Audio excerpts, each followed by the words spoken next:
ഇന്ന് ഞങ്ങൾക്കൊരു സ്ഥലം വരെ പോകാനുണ്ടോ, ഒരു സ്ഥലത്തേക്കല്ല 1-2 സ്ഥലത്തേക്ക് പോകാനുണ്ട്.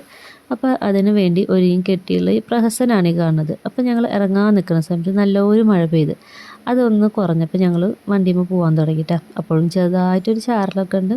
നന്നായി പെയ്ത് നമുക്ക് നിർത്താമെന്ന് പറഞ്ഞു ഉണ്ണിക്ക് ക്യാപ്പൊക്കെ ഇട്ട് കൊടുത്തിട്ട് പോയി. ഞങ്ങൾ ഹെൽമെറ്റും വെച്ചിട്ടുണ്ട്. അതാ നല്ല മഴ പെയ്തപ്പോൾ ഞങ്ങളൊരു കടയുടെ ഫ്രണ്ടിൽ കയറി നിന്ന് അവിടെ നോക്കുമ്പോൾ ആണെങ്കിൽ മിഠായും പലചരക്കും കാര്യങ്ങളൊക്കെ ഉണ്ടായിരുന്ന കടയായിരുന്നു. കണ്ടപ്പോൾ അപ്പം തന്നെ അവൾക്ക് മിഠായി വേണമെന്ന് പറഞ്ഞു മിഠായിയൊക്കെ വാങ്ങി ഞങ്ങൾ മഴ ആസ്വദിച്ചിരുന്ന് കഴിച്ചു. അതൊക്കെ ഒന്ന് കുറഞ്ഞു കണ്ടപ്പോൾ ഞങ്ങൾ വേഗം തന്നെ ബാങ്കിലേക്ക് പോയി. ബാങ്കിലേക്ക് എത്തിയതും നല്ല മഴ. അപ്പോൾ ഞങ്ങൾ അവിടെ ഇരുന്നിട്ട് ആ മഴയൊക്കെ ഒന്ന് ആസ്വദിച്ച്. എനിക്ക് നല്ല ബോറടിയായിരുന്നു. ആരുമില്ല, ഭയങ്കര ബോറടിയല്ലേ, എന്തൊക്കെയോ കാട്ടണുണ്ട് ഒറ്റയ്ക്ക്. ബാങ്കിലത്തെ കാര്യങ്ങളൊക്കെ കഴിഞ്ഞ് ഞങ്ങൾ പിന്നെ നേരെ വിട്ടത് നമ്മുടെ അക്ഷയയ്ക്കാണ് കേട്ടോ. അക്ഷയ പോയി നോക്കുമ്പോൾ അവിടെ നല്ല തിരക്കായിരുന്നു. അവിടെ പിന്നെ കുറേ പിള്ളേരുള്ളതുകൊണ്ട് ഉണ്ണിക്ക് അവിടെ വലിയ ബോറടി തോന്നിയില്ല. അവരുടെ കാര്യം കഴിഞ്ഞ് അവർ പോയപ്പോൾ പിന്നെ ഉണ്ണി പിന്നെയും ഒറ്റയ്ക്കായി. അപ്പോൾ അതൊക്കെ കഴിഞ്ഞ് ഞങ്ങൾ വീട്ടിലേക്ക് വന്നു. അപ്പോൾ അത്രയൊക്കെയുള്ള വീഡിയോ ഇഷ്ടപ്പെട്ട ലൈക്ക് ചെയ്യുക, ഷെയർ ചെയ്യുക, കമൻറ്റ് ചെയ്യുക. ബൈ.